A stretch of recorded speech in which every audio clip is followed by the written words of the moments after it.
Hola a todos, espero que todo vaya lo mejor posible.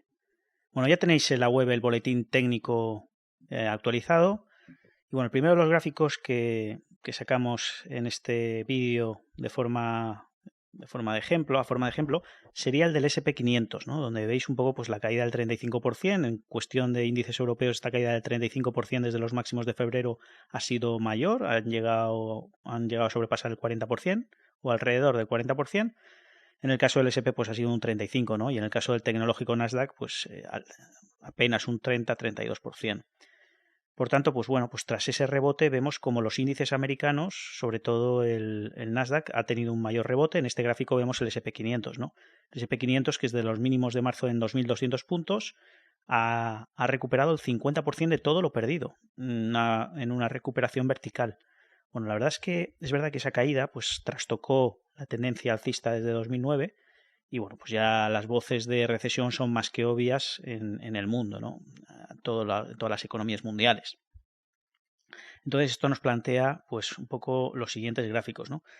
El siguiente gráfico es un poco para enfatizar la importancia de los niveles actuales en general en las bolsas. Los rebotes han llegado, sobre todo en Estados Unidos, a niveles bastante importantes, donde se va a ver si nos pasamos el escalón y nos vamos otra vez a máximos y hay una vuelta totalmente en V, o si son niveles más que idóneos para corregir, ¿no? Yo creo que lo más probable es que, en base un poco como tenemos los indicadores técnicos de sobrecomprados, los niveles a los que nos hemos dirigido y la debilidad manifiesta en muchísimos otros valores, y un poco también viendo la salud del mercado en general, en cuanto a sectores, lo normal sería que hubiera algún tipo de corrección en estos niveles, ¿no? En el caso del SP500, ya digo, la zona entre el 2800 y el 2970 es muy importante, como veis aquí en este gráfico. Primero, pues porque el 2800-2880 puntos ha representado soporte desde agosto, el último soporte importante en el índice, desde agosto del año pasado.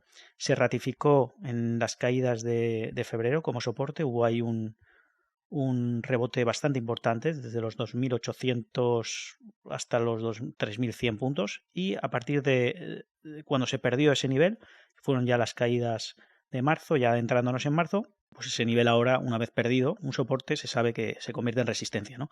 El rebote desde mínimos, ya digo que ha sido un 30%, ha sido muy poderoso, muy vertical, y armonizando todas esas sobreventa extrema que había en los indicadores, y ahora pues en su contrario tenemos bastante sobrecompra, ¿no? Sobre todo en indicadores intradiarios. Entonces, bueno, los economistas pues están planteando pues que si se podría eh, dar una vuelta en V en la economía, ¿no? Bueno, este es un gráfico bastante curioso para un poco viendo qué es lo más probable. Es verdad que cada crisis es totalmente distinta y sobre todo si alguna tiene que ser distinta es esta, pues porque ha sido un evento pues totalmente inesperado, ¿no? Que ha sido un shock en el mercado, unas caídas rápidas. Que es verdad que se ha dicho que es la caída más rápida que ha habido en la historia, pero eso no es verdad. Si la gente que ha estado haciendo ese tipo de estudios ha estado cogiendo las caídas desde el principio hasta el final de una fase bajista, ¿no? No ha cogido una caída rápida en sí. Por ejemplo, esto me refiero a que la caída ha sido de un 35% en las bolsas en Estados Unidos, por ejemplo, ha sido rápida, pero si nosotros, por ejemplo, nos cogemos la crisis de Lehman Brothers, que también se cayó un 35%, más o menos en verano del 2008, perdón, la intensidad y la rapidez de la caída fue igual, idéntica de la que ha ocurrido en esta crisis, ¿no?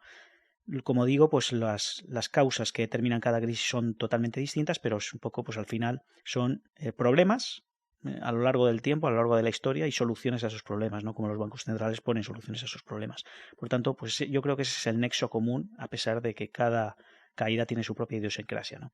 Entonces, bueno, en este caso, pues ver un poco como las anteriores recesiones, por lo menos las 6 últimas recesiones, ninguna ha acabado con una vuelta en V, ¿no? Sobre todo porque casi siempre, pues por muy rápidas o lentas que sea una recesión, siempre suelen digerirse, ¿no? Esa nueva situación, ese nuevo paradigma viene a digerirse en forma de, pues, nuevas caídas, ¿no? Por tanto, pues bueno, hay que decir dos datos, que todas las recesiones que hemos tenido, las últimas 6 recesiones, desde 1960, han venido a corregir desde los inicios de la fase alcista, pues al menos entre un 50 y un 60% lo normal. Alguna han corregido más, pero entre un 50 y un 60% de todo lo subido en la fase alcista anterior. Si nosotros tenemos en cuenta que la fase alcista anterior en Estados Unidos empieza en el año 2009, si corrigiera entre un 50 y un 60% estaríamos hablando de niveles de entre 1.700 y 2.000 puntos, ¿no? Esto pues obviamente no ocurriría en el corto plazo, sería algo más, pues supongo que de medio plazo, ¿no? Ese es el primer dato, o sea que esta corrección no ha corregido entre un 50 y un 60%. Ha corregido un 38%, es decir, se queda algo corta en cuanto a corrección respecto a las últimas recesiones.